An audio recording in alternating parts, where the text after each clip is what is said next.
There are afternoons that begin as walks and end as pilgrimages. This was one of them.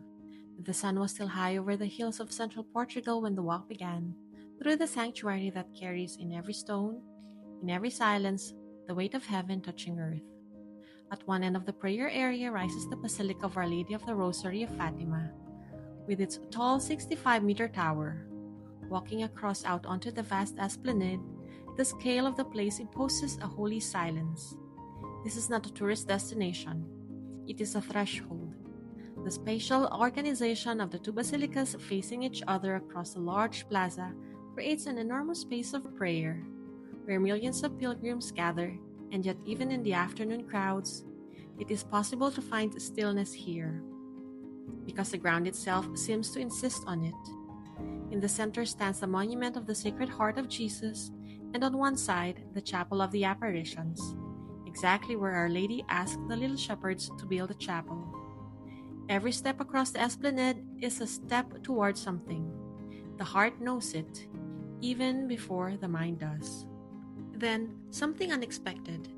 Near the Basilica of the Most Holy Trinity, underground, tucked away from the grand processions and the open sky, lies a chapel unlike any other. There are underground chapels accessible just to the northeast of the Basilica of the Most Holy Trinity, including the Chapel of the Blessed Sacrament, situated right beside another remarkable space. This small chapel is different from most, with no chairs for seating, no image of a crucifix. Instead, what one finds is more like an exhibition, a center installation of a crowned Sacred Heart, formed from the fingers of two folded hands, a mirror, a heart, hands folded in prayer, and in that reflection, the soul sees itself seen. The Sacred Heart of Jesus is not merely a devotional image. It is the declaration that God loves with a human heart, that the same heart pierced on Calvary still burns with mercy for every pilgrim who stops long enough to look. Standing before that installation is not a comfortable moment. It is a confrontation, a love that asks to be received. Then the walk turns back across the esplanade toward the northern end, toward the oldest and most beloved structure in Fatima. The Basilica of Our Lady of the Rosary of Fatima stands at the place where the three shepherds were playing, building a small wall, on May 13, 1917, when they saw a sudden lightning and were frightened, gathering the flock to return home for fear it would rain. It was here, on this very ground, that heaven first announced itself. The towering neoclassical basilica culminates in a 200-foot spire with a golden crown and a crystal cross-shaped beacon on top. Its facade features Mary of the Rosary, flanked by mosaics of the Stations of the Cross.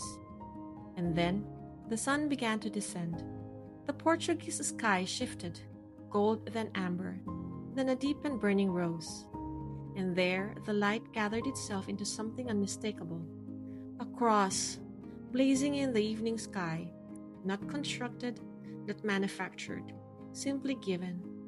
The cross has always been the answer to sin, to suffering, to aching question of whether God is paying attention. In that sky, the answer was written in fire. The final steps of the walk led to the heart of everything, the Chapel of the Apparitions. The Chapel of the Apparitions is one of the most symbolic places for believers at Fatima. The pedestal on which the statue of Our Lady stands marks the exact spot where the apparitions from May 13 to October 13 occurred. The chapel was built at the request of Our Lady, who asked the little shepherds to have a place of prayer built there in her honor. The statue was sculpted in 1920 by Jose Ferreira Tedim and is adorned with a gold crown, a crown that carries special significance, as it contains the bullet fired at Pope John Paul II during the 1981 assassination attempt, an event the Pope later attributed to the protection of Our Lady of Fatima. The sun was nearly gone now. The chapel glowed softly. Around it, pilgrims knelt, wept, prayed, and lingered, none of them in a hurry to leave the one place on earth where the mother came to call her children home. That walk did not end with tired feet. It ended with a quieted soul, a heart that had been mirrored, a Eucharist adored, a sunset cross burned into memory, and the mother's face encountered in the place she chose. Fatima does not ask for eloquence, it only asks for presence. Come, slow down. Let heaven find you. Pray the Rosary, adore the Eucharist, and follow the cross.